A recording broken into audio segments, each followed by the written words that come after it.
Ազգային ժողովի հարգարժան փոխոսնակ, հարգելի գործընկերներ, սիրելի քաղաքացիներ։ Օրեր առաջ համացանցում ուշադրությունս գրավեց կրթության, գիտության նախկին նախարար Արմեն Աշոտյանի ելույթը։ Պարոն Աշոտյանը ելույթը ունեցել է պատիվ ունեմ խմբակցության կողմից նախաձեռնված խորհրդարանական լսումների ընթացքում։ Նախկին նախարարը հատուկ շեշտադրությամբ նշեց, որ մինչև 2018 թվականը հեղափոխությունից առաջ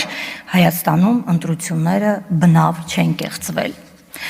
Ուրախալի է, որ նախկին նախարարը նույնպես բացասաբար է վերաբերում այդ արատավոր երևույթին։ Հեղափոխությունից առաջ, երբ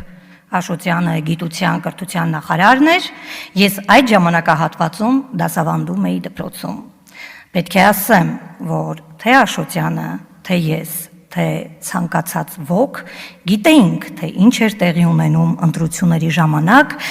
մասնավորապես դպրոցներում եւ առհասարակ ողջ երկրում։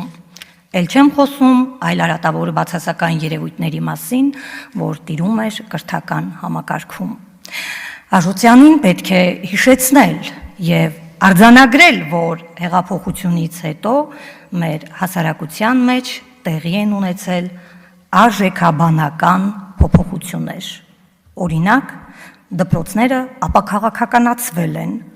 ընտրությունները այլևս չեն կեղծվում, եւ սա մեր թիմի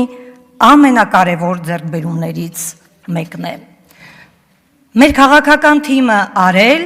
անում է եւ կանի ամեն ինչ երկրի ընտրական համակարգը արդար եւ թափանցիկ հիմքերի վրա պահելու համար։ Շնորհակալություն։